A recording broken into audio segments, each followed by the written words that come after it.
देखिए हम लोग पढ़ रहे थे रासायनिक अभिक्रिया और उनके समीकरण, है ना जी। Yes sir.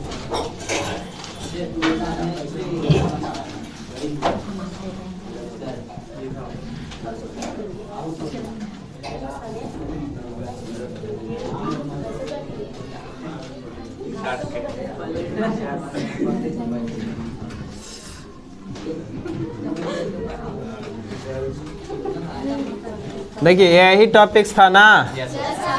हम लोग कुछ कुछ पढ़ लिए थे कि रासायनिक अभिक्रिया किसे कहते हैं, है ना। प्रतिकारक किसे कहते हैं, अभिकारक किसे कहते हैं, ये सब पता है। प्रतिफलित किसे कहते हैं, बताइए।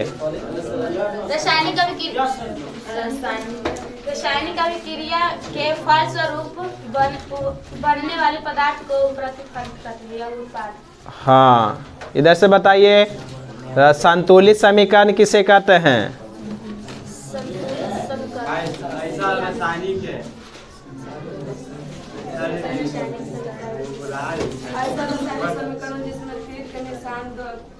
ऐसा रासायनिक समीकरण जिसमें तीर के निशान दोनों तरफ प्रत्येक तत्व के परमाणु की संख्या बराबर हो। हाँ, जिस रासायनिक समीकरण में तीर के निशान के दोनों तरफ, है ना जी, परमाणु की संख्या बराबर हो उसे संतुलित समीकरण कहते हैं, है कि नहीं। जैसे हम एग्जाम्पल बताए थे आपको कि H2 प्लस O2, तो ये H2O बन गया। तो H2O बन गया तो हम ये बताएं आपको क्या चीज थे, ढांचा समीकरण। इस तरह का समीकरण है जो क्या है, ढांचा समीकरण है। तो ढांचा समीकरण है तो आप ये देखिए कि यहाँ पर ये हाइड्रोजन में परमाणु की संख्या और यहाँ पर ये हाइड्रोजन, यानी कि आपको प्रतिकारक में हाइड्रोजन की परमाणु संख्या और प्रतिफलित में हाइड्रोजन के परमाणु की संख्या अगर बराबर हो तब उसको संतुलित समीकरण कहेंगे, अन्यथा नहीं कहेंगे। समझें, इसमें दिक्कत नहीं। तो जैसे देखिए इसमें हाइड्रोजन 2 गए, इसमें भी हाइड्रोजन 2 गए, सही तो है। इसमें ऑक्सीजन 2 गए, इसमें ऑक्सीजन 1 है, बराबर नहीं ना है जी। तो बराबर करने के लिए हम इसमें 2 से गुना कर दिए तो हाइड्रोजन की संख्या 4 गो हो गया और ऑक्सीजन तो ऑटोमेटिक 2 गो बन ही गया। तो हाइड्रोजन 4 गो करने के लिए यहाँ भी 2 गो कर देंगे तो हो गया संतुलित। यानी कि ये भी बोल सकते हैं कि जिस समीकरण में प्रतिकारक में उपस्थित परमाणु की संख्या तथा प्रतिफलित में उपस्थित परमाणु की संख्या, है ना, बराबर हो तब उसे संतुलित समीकरण कहेंगे। यानी जो प्रतिकारक में कोई भी अगर तत्व का परमाणु संख्या है वही प्रतिफलित में भी होना चाहिए। समझ गए, ये हो तब जाकर क्या होगा, संतुलित समीकरण होगा, नहीं तो नहीं होगा। जैसे देखिए आपको संतुलित करने के लिए इस बार एग्जाम का था केमिस्ट्री का ना जी, साइंस का एग्जाम था। क्वेश्चन देखें, आज सोशल साइंस देखें बुक थोड़ा।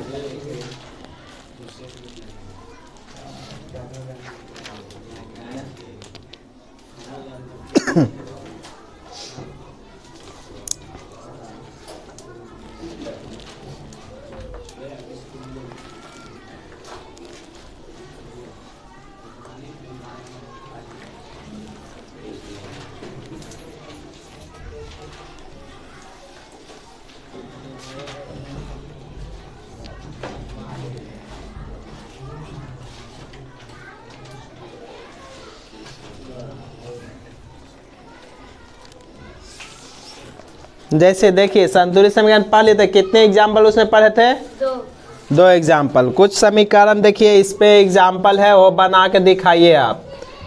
N2 प्लस H2O बना जा करके NH3, आपको इसको संतुलित करके बताना है। बताइए जल्दी। हाँ आइए।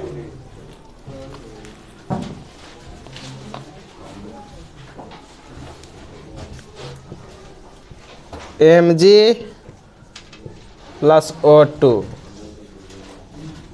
MgO।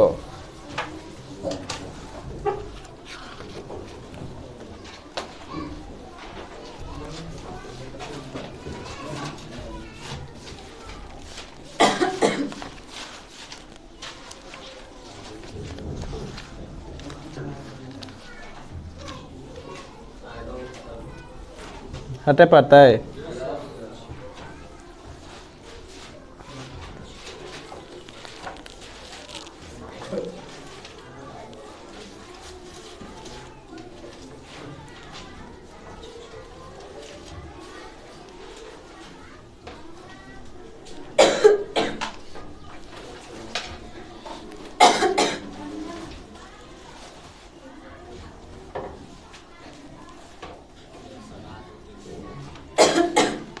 ये खाए खाए का ले रहा है।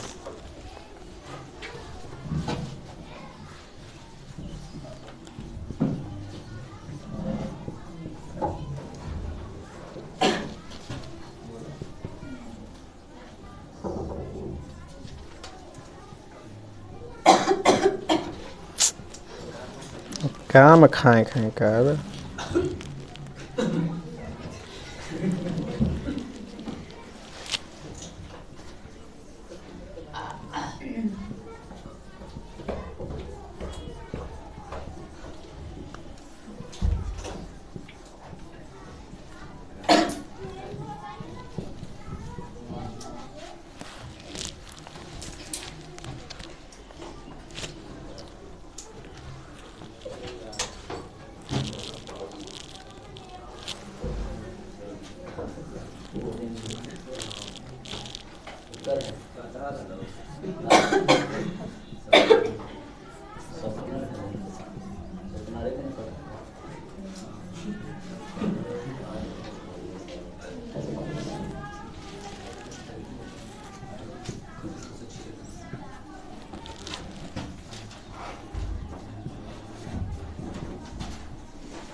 इसको संतुलित करना है।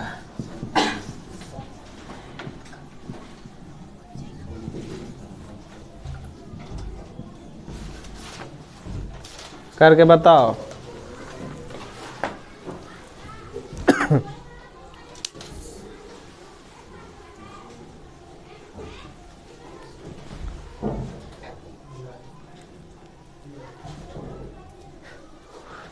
देख लिया। करो करो जल्दी। लाइन अपना एक लाइन, ये सब ढांचा समीकरण आपको दिए हैं, संतुलित करना उसके नीचे आपको।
हुआ ना। चले देखा इधर तो ना बनलो तो बोला कि ना बनी थे, टाइम पास ना कर है। N2H2 एने देखा NH3 तो देखिए इधर अभिकारक इधर ना बुआ, इधर प्रतिकारक है, यानी कि इधर बोलते हैं और क्या प्रतिकारक और इधर बोलते हैं प्रतिफलित ना, प्रतिकारक प्रतिफलित अभिकारक उत्पाद, समझ लो। तो अभिकारक में जितने सारे तत्व हैं उस सभी तत्व के परमाणु संख्या और प्रतिकारक में जो प्रतिफलित में जो है उसमें सभी तत्व के परमाणु की संख्या बराबर होनी चाहिए, तब जाकर संतुलित होगा। अगर प्रॉब्लम है तब बोलिएगा कि हमको यहाँ प्रॉब्लम है, 1 नंबर 2 नंबर यही सब से छूट जाता है लेकिन का, समझें। जैसे देखिए इधर क्या है, एक फॉर एग्जाम्पल बढ़िया से बताते हैं। इधर तत्व है अभिकारक, दिखा है ना इधर, अभिकारक की परमाणु संख्या, प्रतिफलित की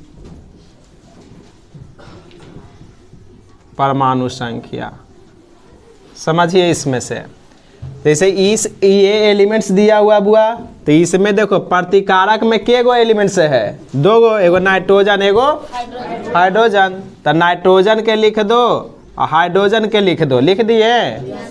अब देखो अभिकारक में परमाणु संख्या नाइट्रोजन के कितना है, 2 है कि नहीं है, तो 2 लिख दिए कि नहीं लिख दिए। फिर इसमें हाइड्रोजन की संख्या कितना है प्रतिकारक में, 2 है, इसमें भी 2 लिख दिए, लिख दिए। इसमें दिक्कत नहीं।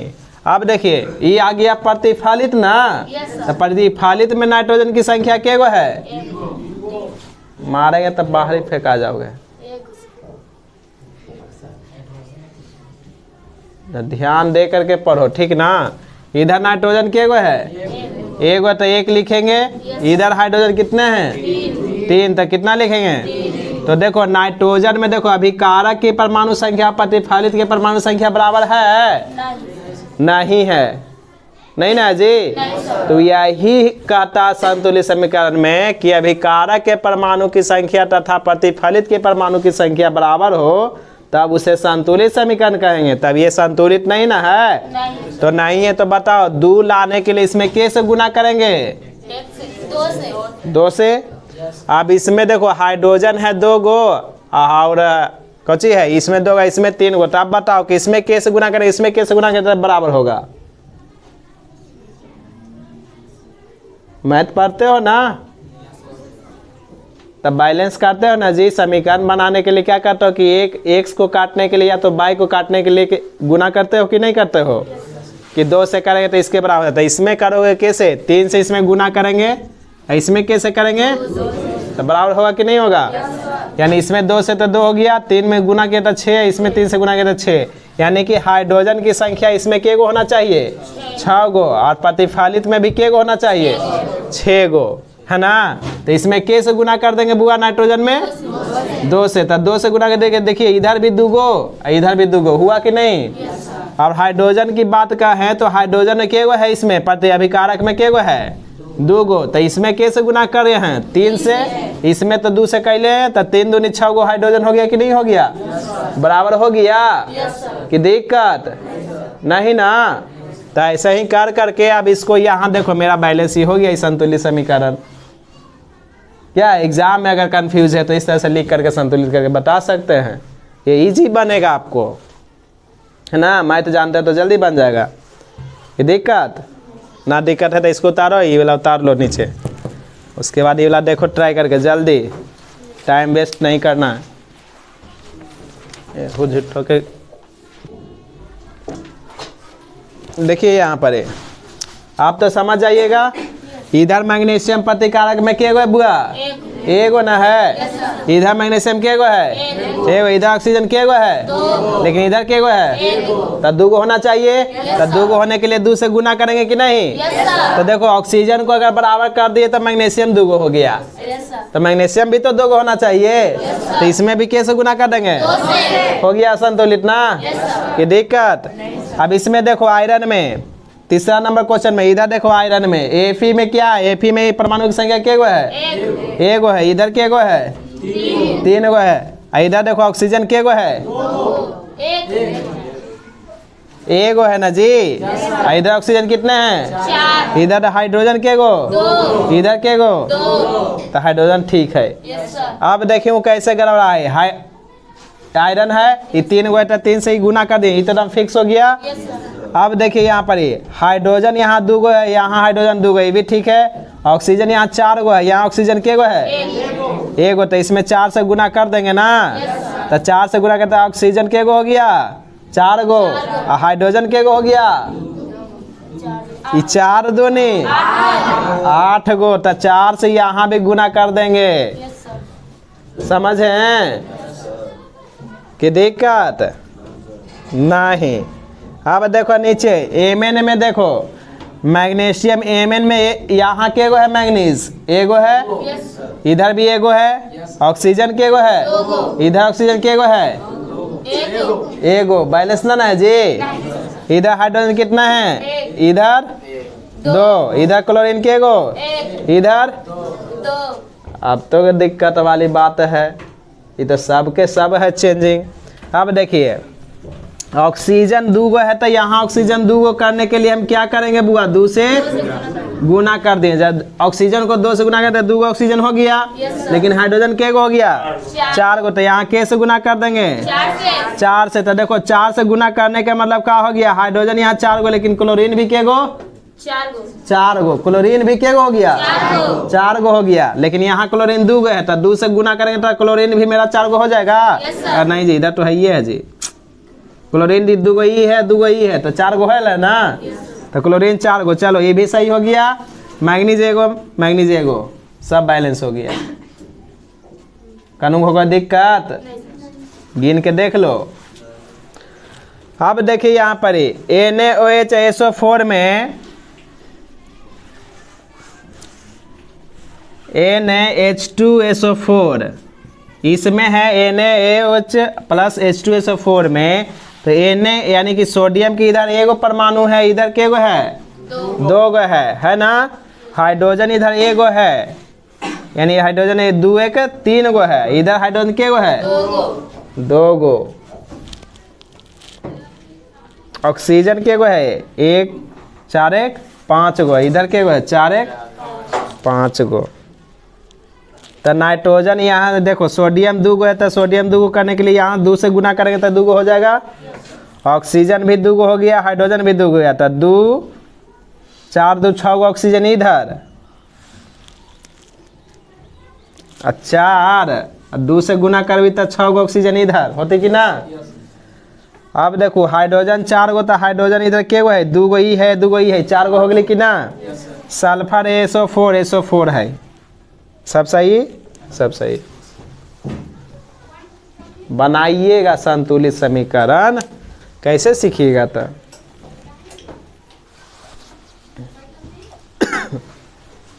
उतारा जल्दी जल्दी राम, फटाफट साइड हो जाइयो। उतारी जल्दी। मोबाइल पर है, स्क्रीनशॉट मार भी सकता तो नहीं है ना? छूट गया तो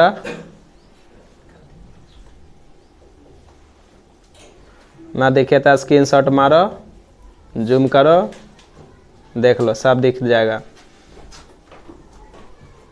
समझा? चलिए अब आगे लिखिए। संतुलित समीकरण बना दीजिएगा ना? कि दिक्कत है? रुकल तो है ही है जी, कहाँ जा रहे हैं?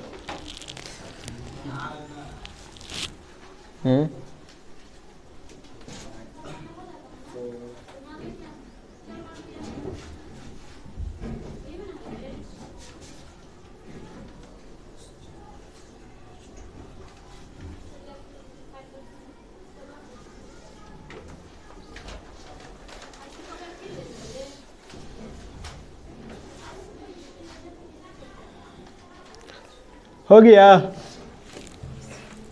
चलिए अब आगे लिखिए तो क्वेश्चन लिखिए, रासायनिक समीकरण से प्राप्त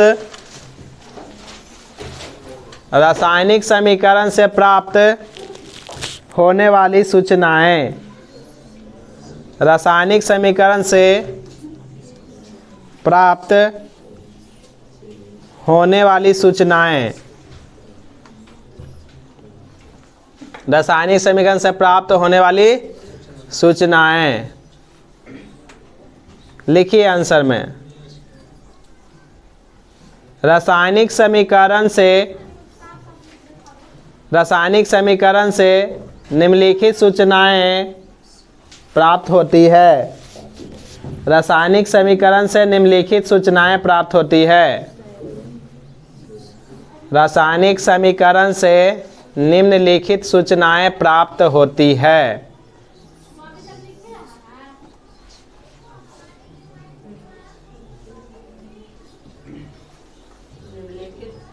सूचनाएं प्राप्त होती है।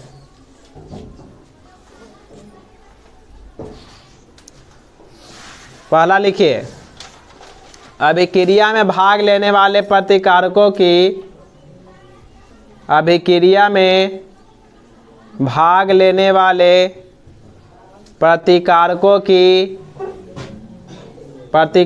की जानकारी मिलती है। अभिक्रिया में भाग लेने वाले प्रतिकारकों की जानकारी मिलती है। प्रतिकारकों की जानकारी मिलती है। लिख लिए? आगे लिखिए सेकेंड, रासायनिक समीकरण से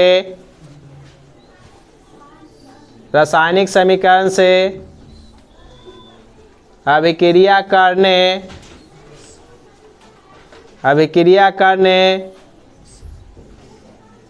के बाद, रासायनिक समीकरण से अभिक्रिया करने के बाद बनने वाले उत्पाद की जानकारी मिलती है। करने के बाद बनने वाले उत्पाद की जानकारी मिलती है। उत्पाद की जानकारी मिलती है।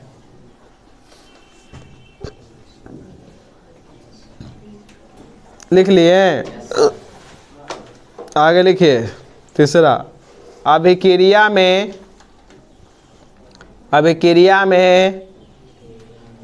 प्रतिकारकों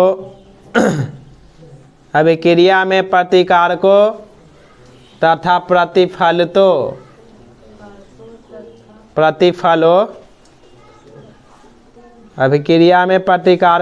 प्रतिफलों की जानकारी,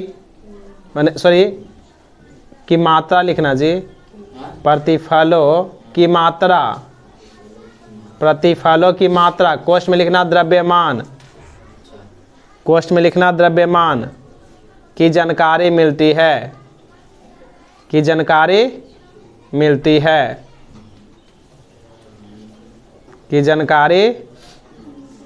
है।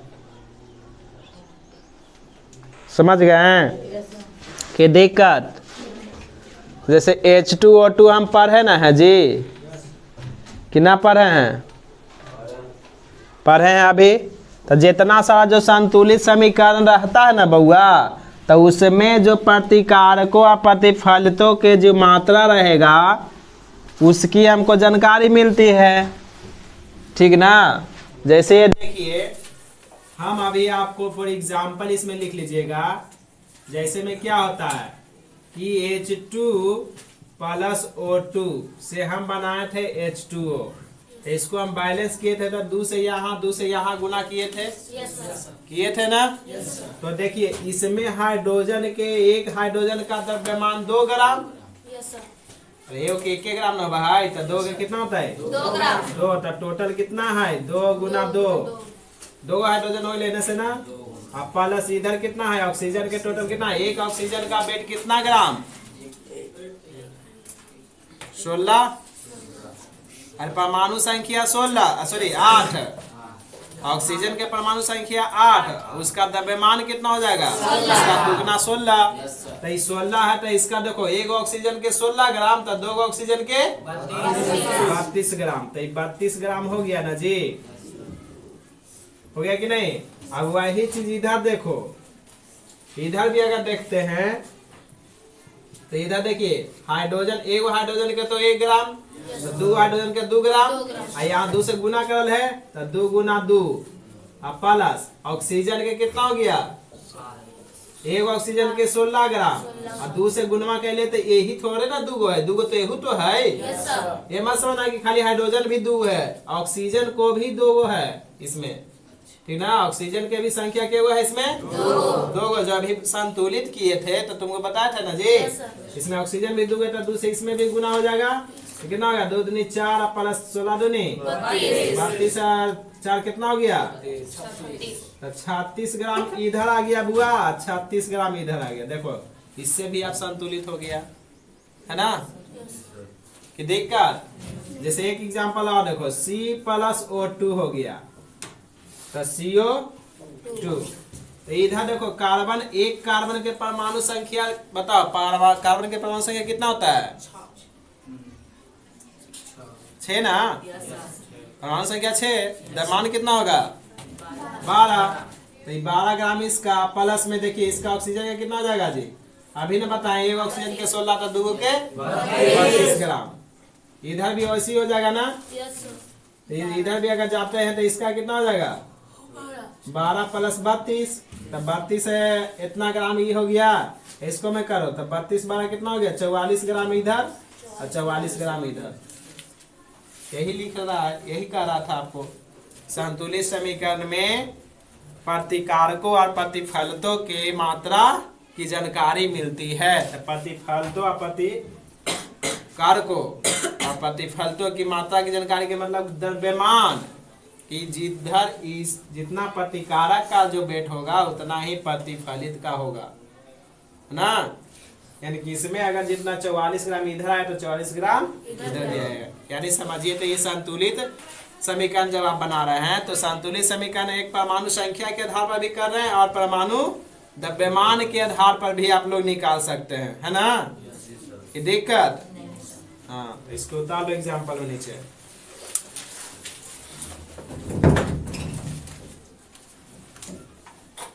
चलिए चौथा लिखिए इसमें, हाँ चौथा लिखिए, समीकरण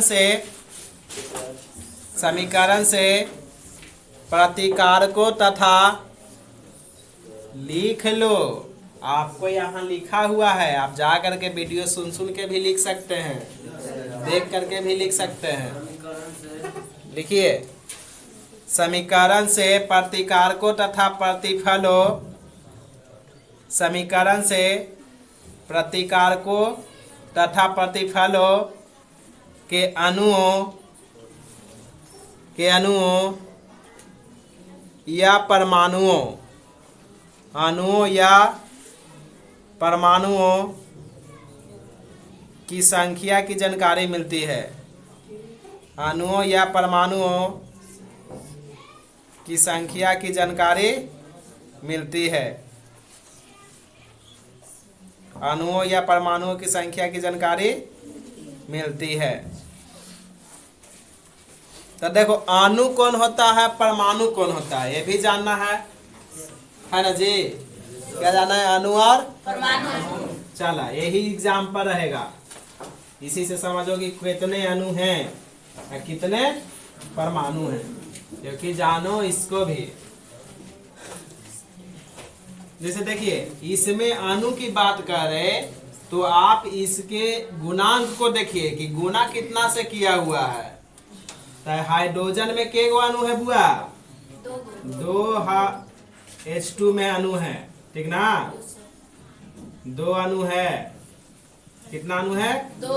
किसका है जी? H2 का, है ना? H2 का क्या अणु है? 2 अणु H2 का है ना? इधर देखो, ऑक्सीजन का के गो अणु है जी? एकरा में आगे कोई से गुना किया हुआ नहीं ना है, इसका मतलब एक अणु है। एक अणु किसका हो गया? ऑक्सीजन का। और 2 अणु किसका हो गया? H2 का। H2 का ठीक ना। H2 का के अणु 2 और O2 का के अणु 1। तो इधर देखो, इधर जो जल है तो जल ना बोलेंगे जी सीधे। तो 2 अणु सीधे कौन सी का हो गया? जल का 2 अणु हो गया। समझे? अब परमाणु के मतलब पूछे आपसे, कोई पूछ दिया बउआ जल है तो H2O है, तो H2O में बताओ हाइड्रोजन के कितने परमाणु? स्पेशलिस्ट अगर पूछे तो देखो इसमें हाइड्रोजन के कितने परमाणु है? 2। ऑक्सीजन के कितने परमाणु है? 2। अरे अणु के मतलब क्या होता है? जो गुना करके बना देता है वो अणु हो गया। या अकेला जो कोई भी एलिमेंट्स रहेगा, ठीक ना, उसके साथ जैसे यहाँ रहेगा तो ये अणु है, एक अणु है ऑक्सीजन के। O2 के अणु है? एक अणु है। H2 के अणु है? 2 अणु है। यहाँ जल के अणु है? 2 अणु है। समझे? एक से अधिक एलिमेंट्स जो मिल करके बना रहेगा ना उसी को अणु कहेंगे। आप बात रहा कि उसमें K से गुना किया हुआ उतना अणु हो जाएगा। समझे? जैसे हम एलिमेंट्स हाइड्रोजन है, ऑक्सीजन है, फ्लोरीन ये सब बोलते हैं तो एगो एलिमेंट्स है, एगो तत्व है।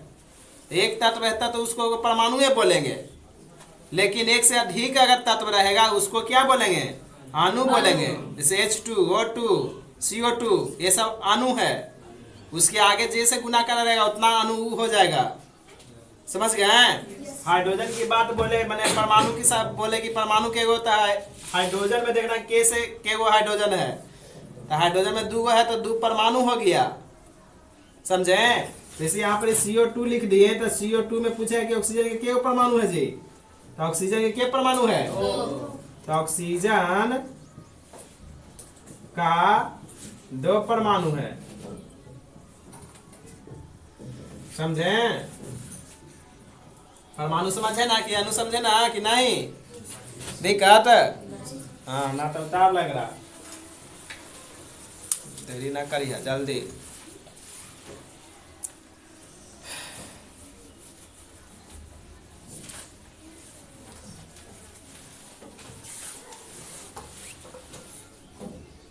पानी के दिक्कत हवा, हमारा दिक्कत तो थोड़े हवा।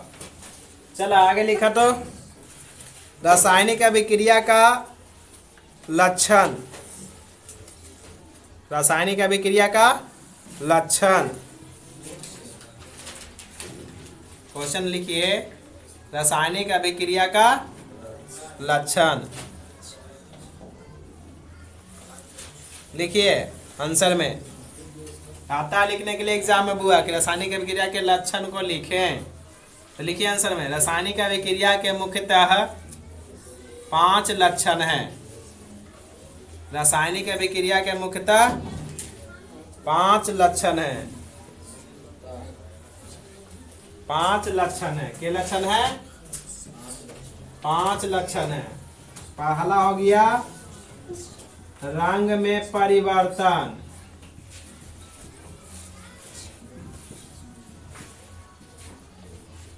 अवस्था में परिवर्तन।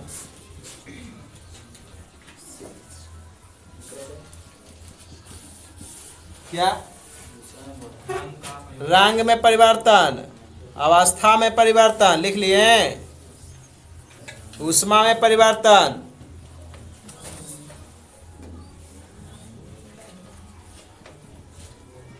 ऊष्मा में परिवर्तन,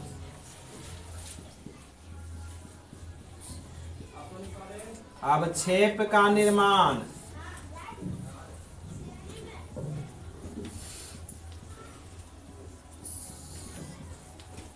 गैस का निकलना,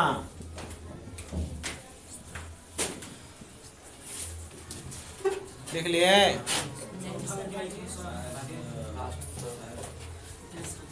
गैस का निकलना यही आता है लिखने के लिए बउआ। इस बार एग्जाम में भैया तो ऑब्जेक्टिव क्वेश्चन दे देगा, ठीक ना। कि रासायनिक अभिक्रिया के निम्नलिखित में से कौन से लक्षण होते हैं? ये 4 गो लक्षण में से कोई एगो ऑप्शन दे देगा। रंग परिवर्तन, अवस्था परिवर्तन, ऊष्मा परिवर्तन, अवक्षेप का निर्माण, गैस का निकलना। अवक्षेप का निर्माण और गैस का निकलना। हाँ, गैस का उत्सर्जन मतलब वही हुआ निकलना।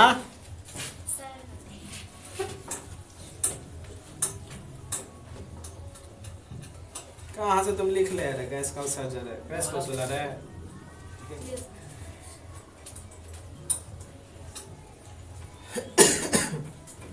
लिख लिया? चलो आगे लिखो। अब छेप लिख के डैश दो। अब छेप बउआ, अब छेप लिख के डैश दो। हाँ अब छेप।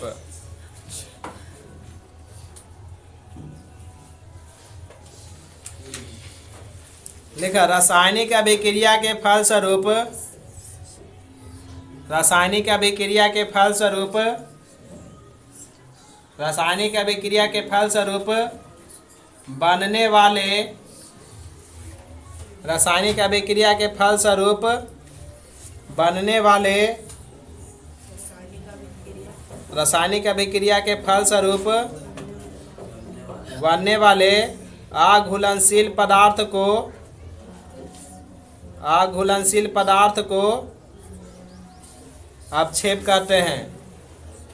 रासायनिक अभिक्रिया के फलस्वरूप बनने वाले अघुलनशील पदार्थ को अपक्षेप कहते हैं। क्या कहते हैं? अपक्षेप कहते हैं। चलिए ये हो गया ना। अब एक आता है रासायनिक अभिक्रिया के प्रकार। बंद है जी। रासायनिक अभिक्रिया के प्रकार लिख के डैश द। रासायनिक अभिक्रिया के प्रकार, ठीक ना? रासायनिक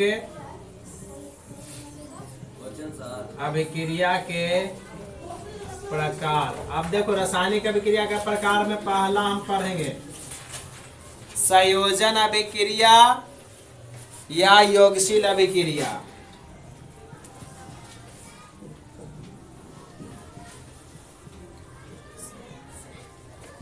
यौगशील अभिक्रिया या संयोजन अभिक्रिया।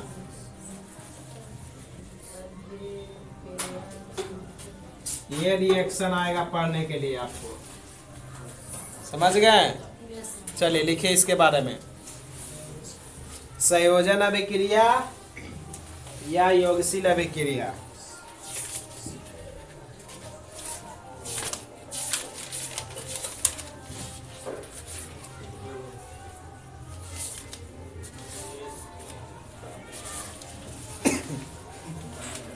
इसको बोलते हैं अंग्रेजी में कॉम्बिनेशन रिएक्शन। अंग्रेजिया लिख लिया,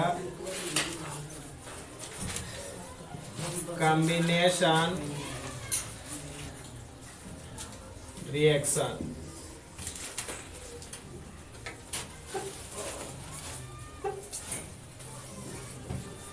कॉम्बिनेशन रिएक्शन लिखा। यौगशील अभिक्रिया को बोलते हैं कॉम्बिनेशन रिएक्शन। लिखो जब जब दो या दो से अधिक, जब दो या दो से अधिक, जब दो या दो से अधिक पदार्थ आपस में, पदार्थ आपस में, अधिक पदार्थ आपस में टूटकर, आपस में टूटकर, आपस में टूटकर एक नए पदार्थ का निर्माण करते हैं, एक नए पदार्थ का निर्माण करते हैं, एक नए पदार्थ का निर्माण करते हैं, तब उसे संयोजन अभिक्रिया कहते हैं। तब उसे संयोजन अभिक्रिया कहते हैं।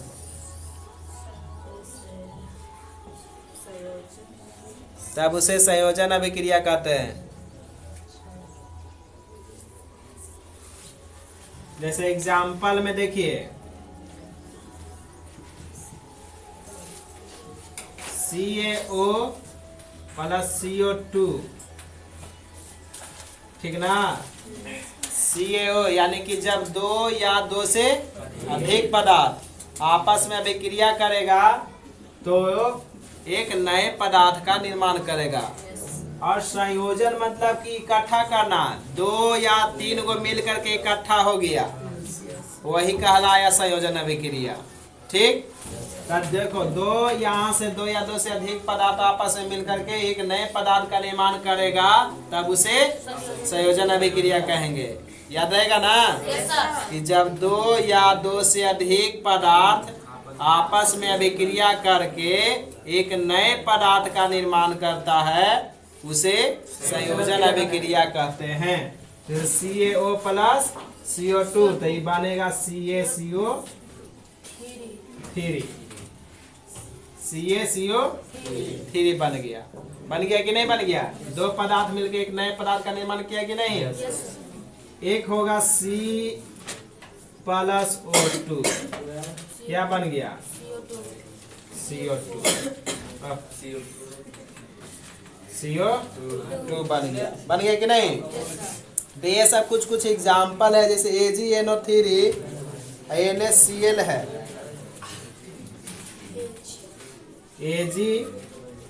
AgNO3 plus NaCl। देखो 2 या 2 से अधिक पदार्थ आपस में विक्रिया करके एक नए पदार्थ का भी निर्माण करेगा, तो ये क्या बनेगा?